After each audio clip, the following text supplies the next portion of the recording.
Bonjour Jean-Jacques. Bonjour Arnaud. Bonjour Déborah. Bonjour. Alors, vous allez vous présenter, Jean-Jacques Je suis Dutheil. Jean-Jacques Dutheil, je suis kinésithérapeute ostéopathe au Vésinet et nous avons ici une stagiaire. Et moi, je suis Déborah, étudiante en troisième année à Saint-Denis. Parfait. Donc, on va vous parler des troubles musculo-squelettiques. J'en ai parlé dans la vidéo. Ce qu'on va vous montrer, c'est essentiellement des choses pratiques. Alors, Déborah, elle va nous montrer déjà sur le bureau comment on peut se tenir bien et comment on peut se tenir très mal et provoquer des troubles musculo-squelettiques.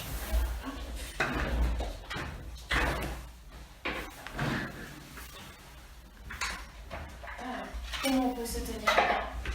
On se tient les bras le long du corps, comme ça, et le dos droit. Et on positionne ses mains comme ça. Comment on peut se tenir mal? En étant avachi, comme ça. Voilà.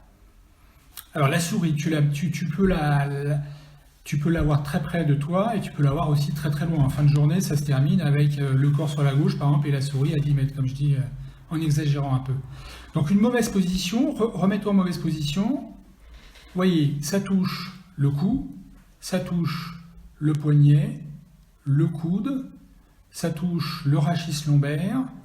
Bon, bref, il n'y a que les genoux qui ne sont pas trop touchés, hein. Donc voilà, Il y a c'est l'épaule l'exemple. aussi qui est touchée. Et il y a l'épaule qui est touchée.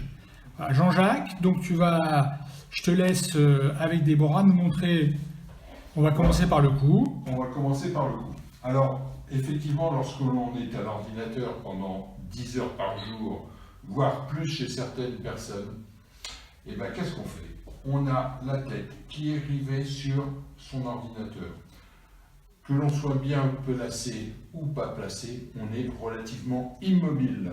Et donc, vous avez l'ensemble des muscles du cou, ici, qui finissent par travailler, se bloquer, parce qu'ils vous obligent à regarder un point qui est virtuel, à l'infini, votre écran en permanence. Et au bout d'un certain temps, on a envie de bouger un peu la tête, on se sent mal, on a mal au cou. Et bien, c'est ce qu'il faut faire, justement. Il va falloir bouger un petit peu. Et puis, lorsqu'on a la souris, on a le doigt qui est comme ceci, en permanence, en action.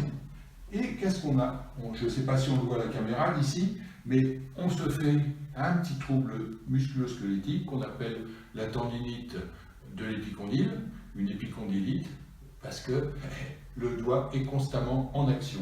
Et le muscle, il suffit de le toucher, hop, ça travaille en permanence. Et s'il est raide, eh ben, on est mal toute la journée, comme ça. Donc il va falloir pallier ces inconvénients. Donc pour les pallier, il y a d'abord une solution, c'est de bouger. Alors qu'on doit être immobile au bureau, mais il faut bouger. Et pour bouger, il faut se dire que toutes les demi-heures ou toutes les heures, il va falloir faire des petits mouvements extrêmement doux. C'est-à-dire tourner la tête à droite, tourner la tête à gauche, rentrer le menton pour étirer bien la zone postérieure. Vous tournez à la tête à droite, et puis vos yeux vont regarder à droite. Et puis, toujours la tête à droite, les yeux vont regarder à gauche. Vous faites ça une fois, deux fois, et vous changez de côté. Vous mettez la tête à gauche, vos yeux vont regarder à droite, à gauche, et puis vous revenez. Vous faites ça 2 à 3 fois dans l'heure, c'est rien du tout, mais vraiment rien du tout. Ça prend combien de temps? 10 secondes. Et bien ça fait travailler un peu tous ces muscles-là qui, au lieu de rester immobiles, vont s'étirer. Voilà. On va parler un petit peu des épaules. Quand vous êtes au boulot, toute la journée, comme ça, vous en avez plein de dos, vous avez la tête entre les épaules, mais parce que vous êtes resté comme ça. Alors que votre cou a besoin d'être étiré, vos épaules ont besoin de descendre. Qu'est-ce qu'on va faire? On va descendre les épaules, et pour descendre les épaules, on va descendre les bras bien vers le bas, bien vers le bas. Et on relâche, comme si vous poussiez sur un ressort. Voilà, vous descendez, on voit bien l'épaule là qui monte et qui descend. Et ça tire une partie.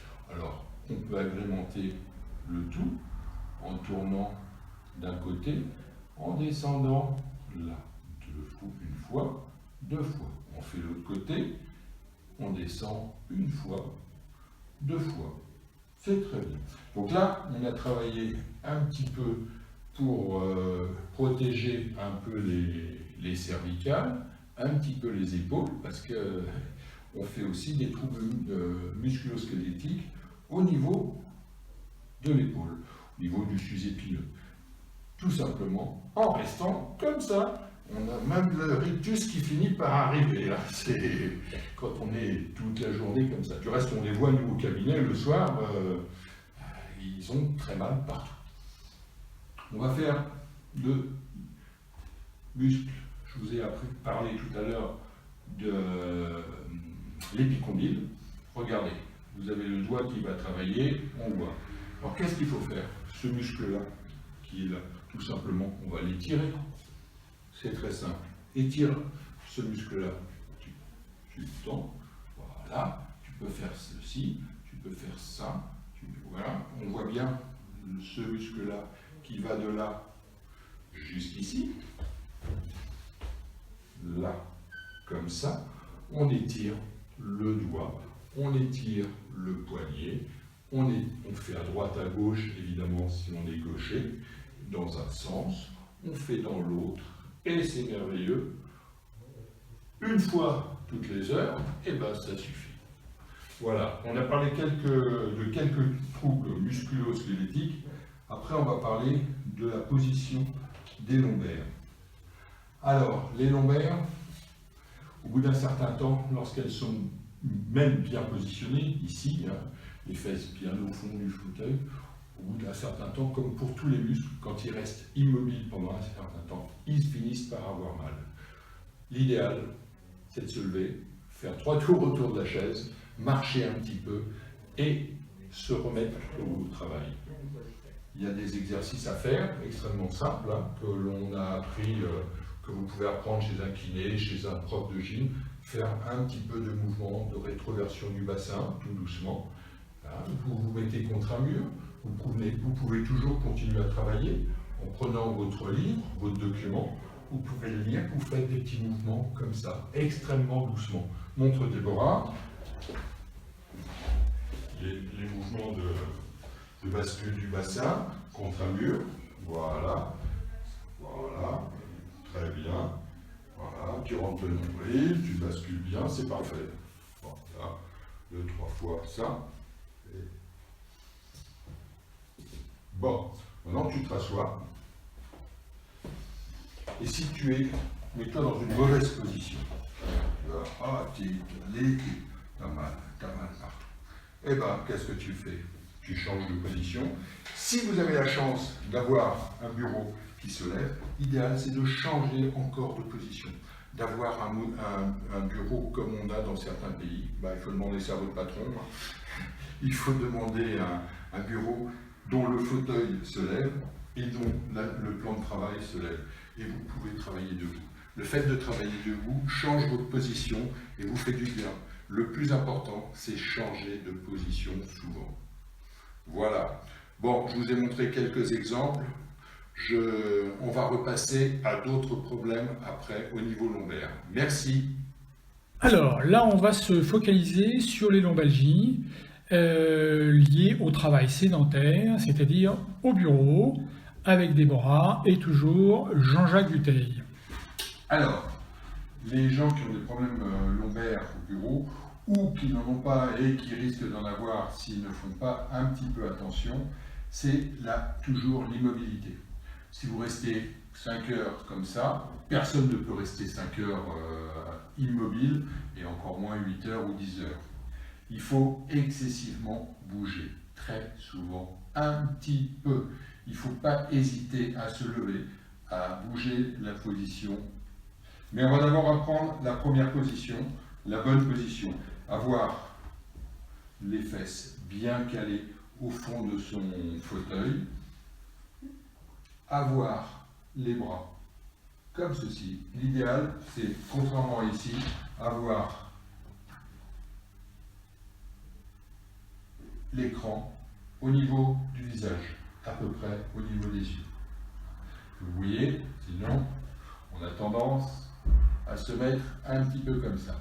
Donc au bout d'un certain temps, la personne qui est au boulot en a marre, se met comme ça, ou alors se met les fesses en avant sur le fauteuil, avance les fesses, avachis-toi, comme ça, on s'enroule, on tient la souris comme ça, on est de plus en plus enroulé, et c'est pas bon.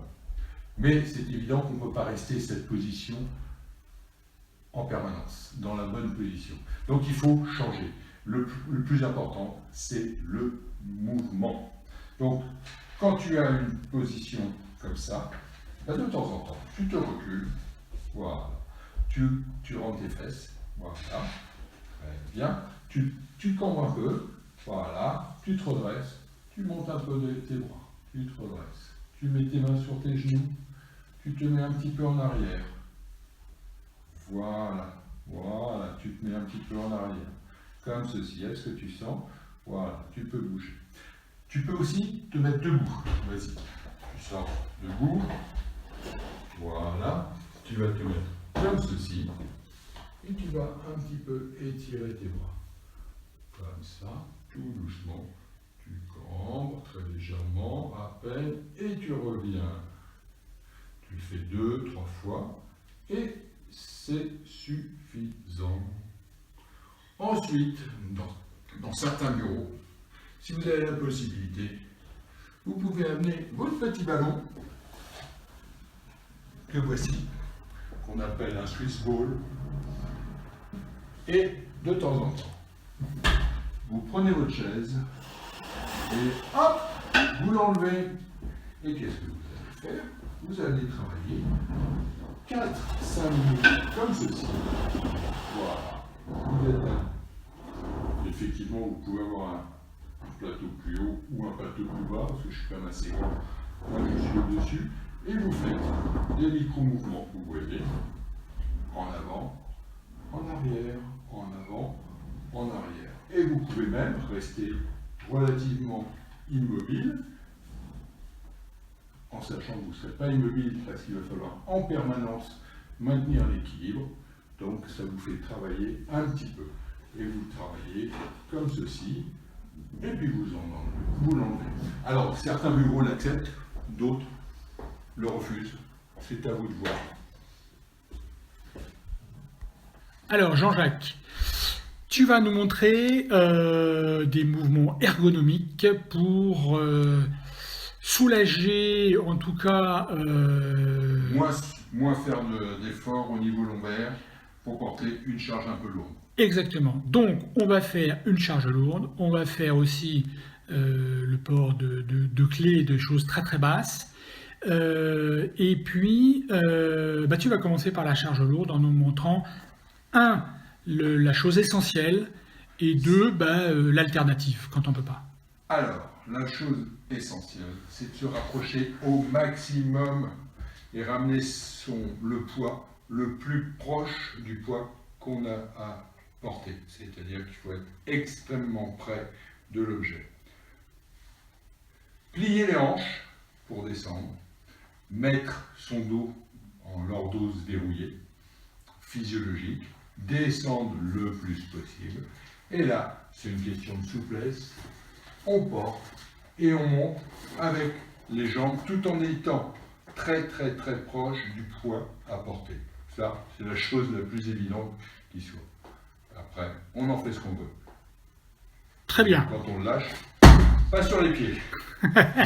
Alors, est-ce que tu peux nous montrer, par exemple, si tu as une clé ou une pièce de monnaie? Alors là, je vais te jeter la clé méchamment et nonchalamment. Alors, tu as une clé par terre, tu as mal au dos. Pas de chance. Alors, j'ai mal au dos, mais je connais bien mon dos. Je le verrouille correctement.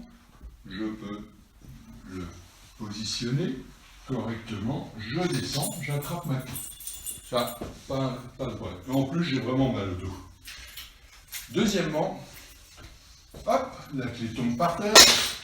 Je vais l'attraper. Ah, une chaise à côté. On se sert d'objet ou quelque chose à côté.